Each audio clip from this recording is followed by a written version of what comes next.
Hello guys, and welcome back to another cold episode. On today's episode, as you can tell by the title and the thumbnail, we are talking or revisiting my Darklord Shaddoll deck list. I've updated it. I've added in another Condemned, as well as a few other cards, and more so refined it from the last time. So, I wanted to kind of give you an update from the last video. So, yeah, let's quickly do the card by card. So, first of all, we are running triple Indulged Darklord. This card's insane. It is a great normal summon for you. It allows you to search out a monster, and it's just really good at getting you into things like Condemned, as well as making sure that you're able to see things like Ixchel and Nasten and stuff. Then we have, obviously, the triple Ixchel. This card's insane. It's a Pot of Greed, and it sets up your grave, and it does just kind of everything. However, it is kind of Ash Blossom bait, so it can be stopped pretty easily. We have two Nasten. This card is really good with more Darklord cards, but you kind of specifically need a very, very Darklord heavy hand, which most of the time you don't end up having. So again, I only run it at 2. It's nice, but it's not too great. Same thing with Superbia. It's really good if you specifically have Nasten or Ixchel, as well as contact already, or access to contact already. Other than that, it's really bricky. So I don't end up using it all that often, but I mean, running it at 1 is pretty nice. We also have one Amdusc and one Ukoback. This is new. And one Tez. Sorry, let me hold on. Let me fix this. Okay. So, yeah, one Amdusc, one Tez, one Ukoback. The reason for this in these numbers is Tez, it can come up that you want to, but sometimes it just ends up being a brick in your hand. Amdusc is really nice to recur specifically Morningstar and kind of nothing else. Sometimes it's useful. And then Ukoback is for Indulged. You can basically just Indulge to give your opponent the Ukoback, and then you're able to basically give them something that's pretty useless. However, with the meta currently being Phantom Knights, it may be worth it to not give your opponent the Ukoback. So in games 2 and 3, you may want to just think about not doing that. However, it's still a good normal summon as well. Not the greatest, but it can be okay. And then, of course, the one Morningstar. This card is the boss monster of the deck. You kind of need it. As for the... I have one other card that isn't really a Darklord, and that's Archlord Kristya. This is more so for the light attribute and the fact that it is it's more of for the Shaddoll engine. But, I mean, it can sometimes special summon itself and prevent your opponent from basically playing the game. So, I mean, that's more or less it. Moving on, we have the Shaddoll cards. We have the one Hedgehog, the one Beast, the one Wendi, the one Dragon, and the one Ariel. All of these are pretty self-explanatory. The biggest one is Beast. Most of the other cards you can kind of side deck out, but Beast you normally want to keep in. Like if you notice that they're not playing back row, you can get rid of the Dragon. If they're not playing a graveyard-reliant deck, you can get rid of Ariel. Yeah, so that's more so all that it is. It's pretty self-explanatory. Moving on to the spells, we have, of course, the 3 Contact, pretty self-explanatory. The 3 Banishment, again, really simple. These 2 cards are the heart and soul of the Darklord deck, so there's that. Then we have the triple Shaddoll Fusion. This is why it is the Shaddoll / Darklord engine, and why we're playing the Shaddoll cards. This is also why we're playing Kristya in the main deck and not the side deck. So, yeah, this card, insanely good. Very good for, like, going second if you end up losing the die roll or something like that. Triple Allure of Darkness. We're playing a lot of Darks, so yeah, it's very nice. You could probably skip playing this if you have something like Pot of Prosperity. Although, no, Pot of Prosperity is not very good.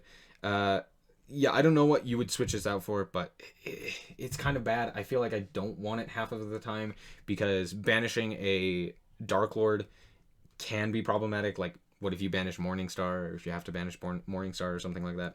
So, it can be problematic. Then we have a bunch of one-ofs. I only have the one Pot of Extravagance. Realistically, it's nice, but sometimes, again, I don't want it because I could end up banishing something really good from my extra deck. But it is nice because yeah, you know, sometimes you don't banish the things that you don't need. So yeah, there's that. And also the extra deck isn't too important. I'm playing a lot of multiples of those cards. So we have the one monster Reborn. It's basically another contact, so it's very nice. It's not a Darklord in name, so I do side deck this out sometimes, but it's still very nice to have. One Called By and one Raigeki. Moving on to the traps. I've only got the one Imperm. Realistically, I should be playing more hand traps like triple Ash Blossom, or actually in this format, something like triple Droll and Lockbird would be really nice as well. But instead, this is the only hand trap I have. So that's what I'm playing. And then one each of all of the Darklord spells, or sorry, the Darklord traps. The most easily cuttable one is Enchantment. It comes up occasionally, but oftentimes it's not a great form of disruption because sometimes you just give it back at the end of the turn. So it's not the greatest. So that one's the easiest to cut for like side decking options. And let's move on to the extra deck now. So the extra deck isn't too different from previously. It's a little bit more refined, but yeah. We still have this is actually new. We have 2 Condemned Darklords now. I think previously I had 1, but I bought the other one. So there you go. There's 2. I think one of them is a different rarity. I think this one's like a rare and this one's a super. I don't know why that's the case, but it is. We have 1 Nightmare Phoenix. This card's good. It's not great, but it's good.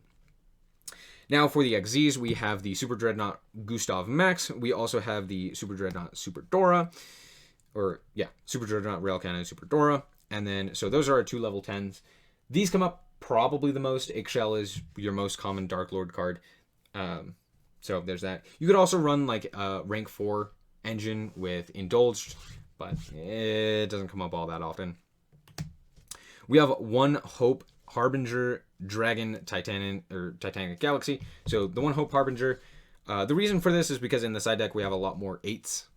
So it comes up. And then 1 Zeus. I pulled it, and I'm going to play it. We then have the fusions. Obviously, it's the first Darklord. The reason I'm playing 2 instead of just 1 is mostly because of the fact that I'm playing Extrav in the deck. So sometimes it might get banished. So there you go. We have the 2 Winda. Pretty self-explanatory. Naelshaddoll Winda is insane. We have the 2 Construct for similar reasons. Shaddols are really good. And then the 2 Super Poly targets. Yes, I am playing Super Poly in the side deck. So we have the 2 Super Poly targets in Starving Venom Fusion Dragon and Mudragon. And then lastly, we have the side deck, as I've been mentioning. Triple Super Poly. This card's really good. It does 2 things for your deck. 1, it can clear the opponent's board if you're able to actually use your Super Poly targets in the deck. So things like Mudragon and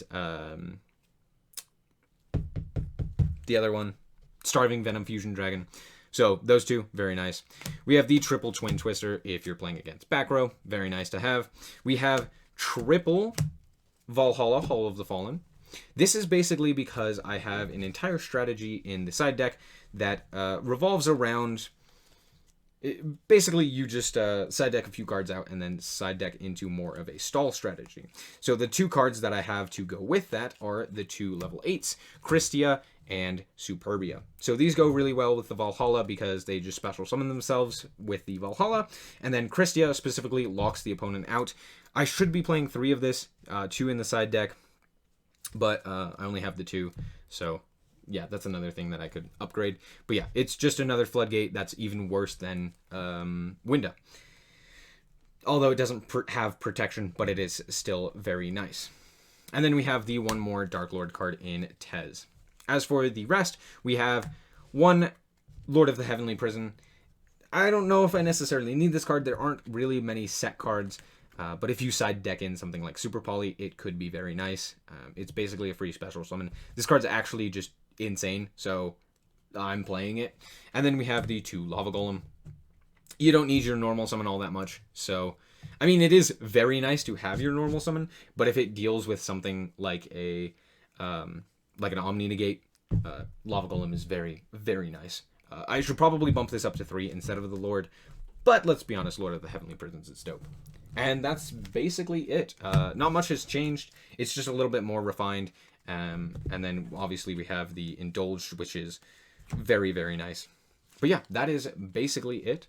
And I hope that you guys did indeed enjoy. If you did, a like is very much appreciated. And if you want to check out more content like this, as well as more Yu-Gi-Oh!, then just be sure to subscribe. Anyway, thank you guys so much for watching. And remember to always stay frosty. Bye-bye.